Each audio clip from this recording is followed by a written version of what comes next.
Chapter 12. Transformation of the physical into astral.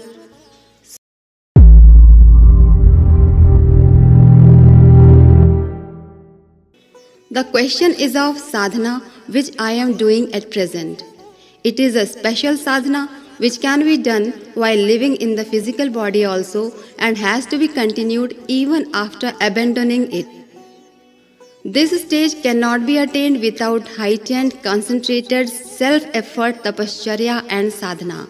This can be regarded as the next phase of Yogabhyas Tapasya. What has to be done for this depends upon the present stage of growth of the aspirant and the level of guidance available to him. There cannot be one uniform curriculum for all, but one must restrain himself from misuse of the powers gifted to him by divine grace for egoistic purposes. An egg remains in the shell so long as it does not get matured. But as soon as it gets matured, it breaks the outer shell, comes out and starts running and flying. The practice of Sukshmikaran is almost similar. In ancient times, people lived in caves and practiced samadhi for this very purpose. Detailed description is found in ancient scriptures about souls living in astral bodies. There is such a description in Mahabharata in a question-answer dialogue between Yudhishthir and Yaksh. Yaksh, Gandharv, Brahma Rakshas were all different categories of souls living in astral bodies. 5 Veers used to live with Vikramaditya. The attendants, that is Gan of Bhagwan Shiv, are known as Veerbhadra. Ghosts, Bhoot, Prets, Masans are of different category. Those who have read The Lamp of Alauddin can get information about these types of people. In Chhaya Purush Sadhana, separate entity is created from one's own person which works as a powerful invisible colleague of the sadhak. Most of the souls living in astral bodies have been described as malevolent or of a lower order of creation. It is likely that in those days, warriors with unfulfilled desires at the time of their violent death became such low-level astral souls. But side by side, ancient scriptures are full of descriptions about Devarshis living in astral bodies. Rajarshis and Brahmarshis were those who lived in physical body, but those amongst them who had the capacity to work in astral bodies also were known as Devarshis. They could assume ethereal forms and roam in space and other lokas, subtle cosmic worlds.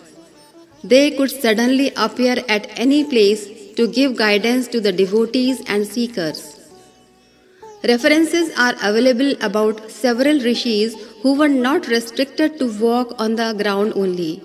Even at present, several travelers in the Himalayan region narrate that on losing their way, someone guided them to their destination. Several persons have seen invisible yogis appearing and disappearing in the caves and on the hilltop. Such stories are prevalent about the lamas of Tibet also. The Theosophical Society is of the view that even at present there is a group of Devarshis in the central part of the Himalayas who are engaged in the task of achieving universal peace. They have termed them as invisible helpers. It has to be borne in mind that this community of Devarshis is an extraordinarily evolved type of beings. Like yogis and Siddha Purush, they are far more capable as compared to human beings in rendering service and help. But it is wrong to assume that they are omnipotent and are capable of instantly fulfilling the desires of or conferring boons on any person. The rule of karmafal, result of one's own actions, is paramount, which can be reduced or negated by God alone. It is beyond the power of man. Just as a physician rushes to help a patient, a rich man helps a poor and needy person, in the same way, Devarshis living in astral bodies rush from time to time, whether they are called upon or not, for promoting righteous attitudes and deeds.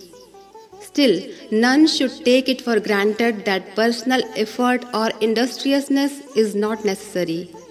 Here, the best example is of Gurudev, who lives in the Himalayas. As he lives in his astral form, he can live in environments where there are no adequate means for maintaining physical life. He guides and helps me from time to time. This does not mean that I was not required to do anything or did not face any difficulty or was never unsuccessful. But it is certain that I would not have been able to achieve all this with my own limited human capacities. With His divine help and guidance, my enthusiasm and morale have been far more higher, and I have overcome the trials and difficulties of the path with unflinching faith and infinite patience and courage. This is not insignificant. Only this much should be expected from others.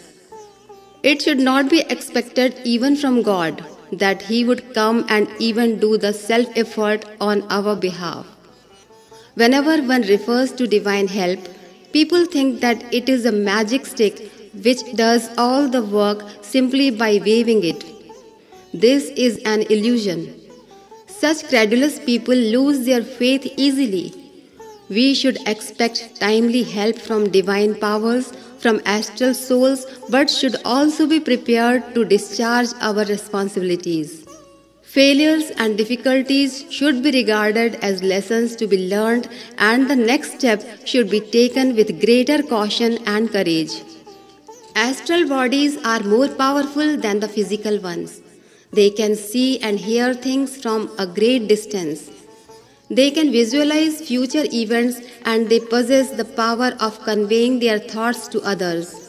They have helped several persons in overcoming adversities. Just like our visible world, there is an invisible world linked with it, which is inhabited by beings with astral bodies.